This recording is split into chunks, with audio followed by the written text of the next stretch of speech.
What happens if your builder goes bankrupt? Know the truth now. A dream made of walls, lit by sunlight through the windows, and filled with hope in every corner. But imagine, what if that very dream, for which you've poured your life's savings, paid EMIs for years till your hair turned grey, suddenly gets trapped in a court's insolvency proceeding? What happens then? This is the painful reality faced by thousands of homebuyers in Delhi NCR. For them, a home is no longer a peaceful heaven. It has become a dream stuck in legal limbo, visible in their eyes but missing from their lives. Today, we'll dive deep into this topic and explain what really happens when a builder declares bankruptcy. But before we begin, if you are new to our channel, don't forget to subscribe so you stay updated with every important story we bring. Now, without further delay, let's begin today's discussion. Supertech Eco Village 2, Amrapali Dream Valley, Shivalik Homes 2, ATS Le Grandiose 2, these are not just names of projects, they are stories of broken trust alongside incomplete homes. People who, until yesterday, were dreaming of sipping tea in the balcony of their new home are today waiting outside courtrooms for the next hearing date. They thought they would book a flat and receive a home in a few years. But time kept passing, EMIs kept going, and the walls were never built. There are hundreds of such projects in Delhi NCR where work is stalled, and buyers have been waiting for 10 to 15 years. Neither the builder responds, nor the bank helps, and no government official steps in to ease this waiting. Manish from ATS Le Grandiose had poured all his career savings into the project, thinking he would get a house by investing in it. But in 2024, due to a dispute between two partners, the matter went to the NCLT, and since then the work has come to a complete stop. Now the question arises, when a builder is declared bankrupt, does the buyer's money go down the drain? The answer is not necessarily. Behind this entire system is a strict but complex legal framework known as the NCLT, National Company Law Tribunal. When a builder or company declares itself insolvent or is declared so in a legal case, the government appoints an officer called the IRP, Insolvency Resolution Professional. So, what exactly does the IRP do? This officer evaluates all the company's transactions, assets, and liabilities. The IRP first invites all buyers to submit their claims. The amount you've paid to the builder, along with any applicable interest, forms your claim, which is officially recorded. After this, the IRP assesses the company's current financial condition based on these claims and determines whether the company can be revived or not. During this process, a committee is formed, called the COC or Committee of Creditors. This committee includes flat buyers, financial creditors, banks, and other stakeholders. The COC decides the next step, whether the company should be revived or handed over to another developer. If a stalled project is to be handed over to a new developer, that developer presents a resolution proposal.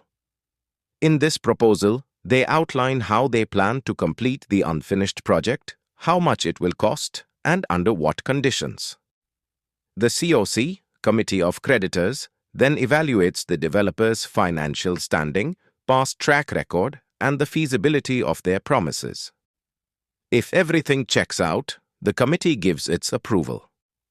So essentially, homebuyers are left with two paths: either support the revival of the existing company or approve the takeover by a new developer.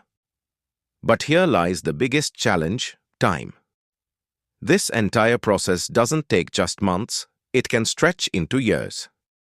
From the appointment of the IRP, claim filing, financial assessments, COC meetings, proposal evaluations, to court approvals, each step consumes time.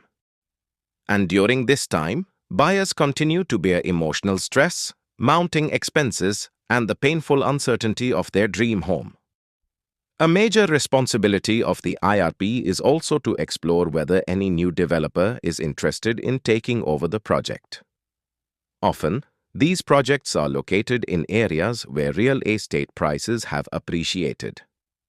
In such cases, new developers see an opportunity. They believe they can complete the project with relatively lower investment and still earn a good profit.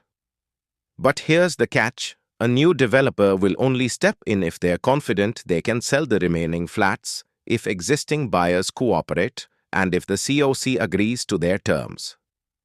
And that's not so simple, because every buyer has a different situation, expectations, and concerns. There are thousands like Manish who have been hearing nothing but next date for years, yet the project never completes, the money doesn't come back, and there's no clear path forward. What complicates things further is the role of banks. Most buyers took out home loans to book their flats. That means the EMIs continue, but the home never arrives. Banks are only interested in getting their EMI payments. They don't care whether the home is delivered or not. So, buyers suffer a double blow. No home, no savings left, and on top of that, monthly payments with interest to the bank. Now let's understand, what does 𝐟𝐸𝐴 do? The Real Estate Regulatory Authority, 𝐟𝐸𝐴, was established to protect the interests of home buyers. But once a case goes to NCLT, 𝐟𝐸𝐴's powers become limited because insolvency falls under corporate law. In essence, 𝐟𝐸𝐴 and NCLT are two separate paths, and when a company enters the NCLT process, 𝐟𝐸𝐴 proceedings are often pushed aside. Now let's talk about the ray of hope. The Government of India and the Supreme Court have taken several decisions in favor of home buyers. In a landmark move, the Supreme Court even ruled that flat buyers should be treated as financial creditors, giving them a rightful seat in the Committee of Creditors, COC. This means that buyers are no longer just complainants, they can also become decision-makers in the resolution process.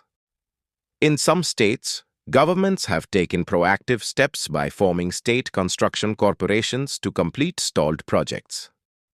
The Amrapali case is a prime example where NBCC, National Buildings Construction Corporation, was appointed to take over and resume construction. This proves that when the government has the will, solutions are possible. What's needed is political determination. Home buyers now have another powerful option: collective action. When buyers unite to form associations and pursue legal cases with proper support, it puts pressure on both companies and the government. Courts also tend to treat such matters more seriously because it's not just about real estate, it's about people's lives, savings, and emotions. But in this entire battle, the most crucial factor is caution. Before booking any project, always check its 𝐟𝐸𝐴 registration, review the developer's track record, ensure that the land title is clear, and most importantly, never make full payment upfront. There's a powerful lesson hidden in this entire situation.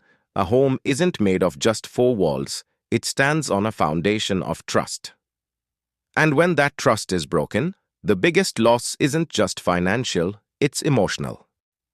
If the government, courts, banks, and buyers come together to make the system transparent, then no more Manish will be cheated, and no more dreams will be shattered.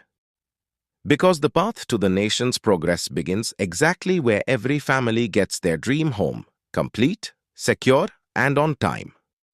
If our video has taught you something new, do not forget to like and share this video so that this information can reach others as well. Your likes and shares are a source of inspiration for us. If you have any questions or suggestions, please let us know in the comments. It will be our honor to answer your questions and listen to suggestions. And yes, if you like our content, subscribe to the channel and press the bell icon so that you stay connected with every new story. Thank you. GRT Business YouTube channel sources: news from various news agencies, opinion polls, and other public sources. We try to ensure that every report and summary is accurate and verified, but we are not responsible for any dispute or error. Our aim is only to provide you with accurate information.